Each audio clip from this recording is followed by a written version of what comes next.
At etong kasunod na topic natin ay napakahalaga po. Ayan, basahin nyo, attitude.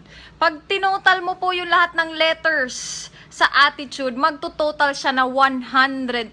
Ano pong ibig sabihin nun? Yung attitude nyo, it will make or break you in this kind of business. Napakarami kong nakilalang mga magagaling, pero sumablay dito sa attitude. Ngayon, wala. Kulelat pa rin.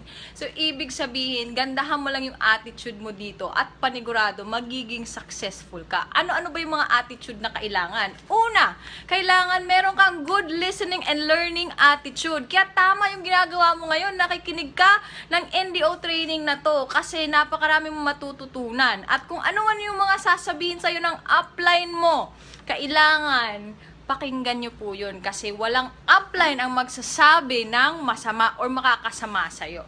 At pangalawang attitude na napaka-importante dito, yung humility. Okay, so kahit na anong ranggo mo, kahit na anong profesyon mo pa, mapakapitan ka man ng barko at yung upline mo ay isang DH, kailangan po makikinig tayo since etong networking, ibang field po siya. So, kung nauna sa yung upline mo, kailangan talagang nakikinig ka sa kanya. So, humility po ang tawag doon. Kasi, dito po, lahat ng mga nagiging successful, dumadaan talaga doon sa sumusunod muna.